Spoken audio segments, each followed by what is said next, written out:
All right, we got Classy Mongrel in the studio right now. We're going to do a little interview, and then he's going to play us a tune. I really like what it says on your Facebook page and describing your music.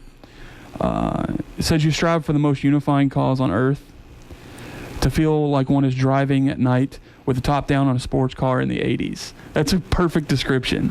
I really love that. Thanks a lot. But how else would you describe your music? Like, if no one's heard your music before, how else would you describe? Basically, I mean, best way to describe it is just electronic, independent, produced pop. I guess that's just the best way to genreify it. Is to, but I mean, I do a lot of custom beat making, and I've used a lot of old drum machine techniques and old synthesizer techniques and things like that. So, it's kind of like retro pop. That'd be a good way to kind of classify it. I tried to come up with some sort of classification for you earlier today, and I just couldn't do it. It Sure. just didn't fit in one. You're gonna have to have like a laundry list. Right. You yeah, know.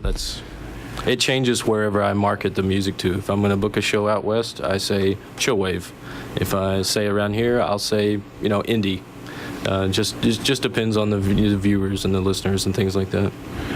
Who are or what are some of your musical influences and aspirations? I mean, I started off playing singer-songwriter covers in coffee shops and stuff, doing a lot of Ryan Adams and stuff. And so his music has, even though my music sounds nothing like his, the methodology and the songwriting, all that had a huge influence on me. I still consider Ryan Adams and the Cardinals' Cold Roses to be one of the best LPs made. But people like Tori Moa, Small Black, Washed Out, those groups kind of made me look at my acoustic guitar and think, I'm going to have to go bigger. And just the logistics of a band and everything, it just kind of worked out to where I'll end up doing it all myself. That takes some talent, serious talent, to be able to do all that. One person. When you hear this later, folks, there is one person in the studio. Just remember that. Where did the name Classy Mongrel come from? How did you come up with that? Just kind of took some time, just wanted to try to come up with something that, represented kind of the human dynamic. We all drive around in ties and new cars, and when we're kind of glorified animals. I mean, it's just, and it's sometimes I find it kind of silly, and so just kind of wanted to embrace that the trueness of the human nature, just a mongrel and naturally, and try to be classy. I love that image of Sweetums in the suit. Yeah. That's on your Facebook page, and you were giving away stickers on there earlier.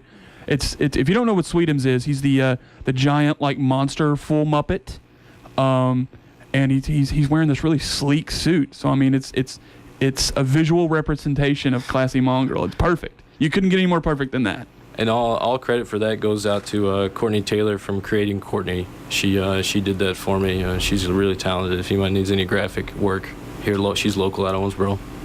Well, she did a great job. How'd you get started? How did you get first started, and when did you start in music? Well, like I said, 10 years ago, I was doing singer-songwriter covers and my own stuff in coffee shops and stuff. And then as I got into the electronic stuff, first kind of got my feet wet just DJing. So I would just go into, places like Cosmic Charlie's in Lexington, and, just try to get my feet wet, just sampling and playing the synth live and, changing out the knobs on the synth and just trying to get my feet wet that way. And then slowly would start bringing in one or two of the songs I had vocals for, introducing that, got really good feedback to basically, to last year I put out an EP, and then today the new LP comes out. And so it's just kind of been self-perpetuating. That's been Right, snowballing. Yeah, hopefully. Yeah. That's the goal. Like you said, your latest EP, Love and Resistance, is out today, and I understand you're about to go on tour. Yeah, I'm putting together a fall tour right now. It's going to be nationwide. I'm working with a company to distribute all my music to college radio stations, and I'm going to kind of follow that music as it's distributed. I noticed the other day you said you got booked to play a Canadian art festival. Was that right? No, it's a festival down in Nashville. Oh well, I'm way off. Oh no. It's a it's the Tomato Arts Fest, and it's just a really fun. They'll take like classic paintings and put tomatoes on them. It's a lot of fun, and I think last year they had like 35,000 people attend. Wow. Yeah. That's my dyslexia coming into play, by the way. I thought it said Toronto Arts Festival. Oh yeah, tomato. Yeah. Tomato. Yeah. Close enough. Canada via Nashville, right? Yeah.